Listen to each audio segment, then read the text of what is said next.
موت کے بعد روح کے ساتھ کیا ہوتا ہے؟ کیا آپ نے کبھی سوچا ہے کہ جب انسان مر جاتا ہے تو اس کی روح کہاں جاتی ہے؟ کیا وہ فوراً جنت میں پہنچتی ہے یا کسی اور دنیا میں داخل ہو جاتی ہے؟ جب انسان کی سانس رکتی ہے، جسم ٹھنڈا ہونے لگتا ہے، مگر اس لمحے روح ایک نئی دنیا کی طرف سفر شروع کرتی ہے۔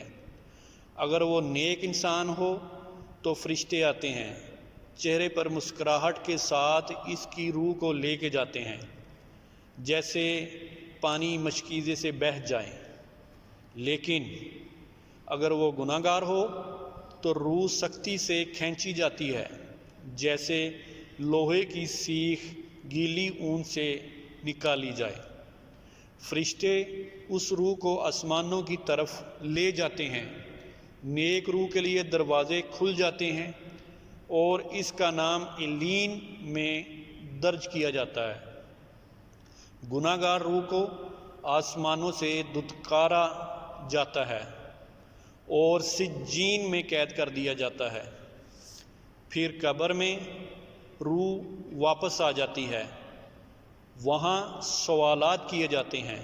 سب سے پہلا سوال، تیرا رب کون ہے؟ من ربو کا۔ تیرا دین کون ہے؟ من دینوں کا۔ تیرا نبی کون ہے؟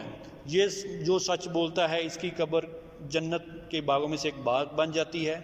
جو فیل ہو جاتا ہے، اس کا جواب نہیں دے پاتا ہے، اس کے لیے عذاب کا دروازہ کھول دیا جاتا ہے۔ موت اختتام نہیں بلکہ روح کے سفر کی شروعات ہے۔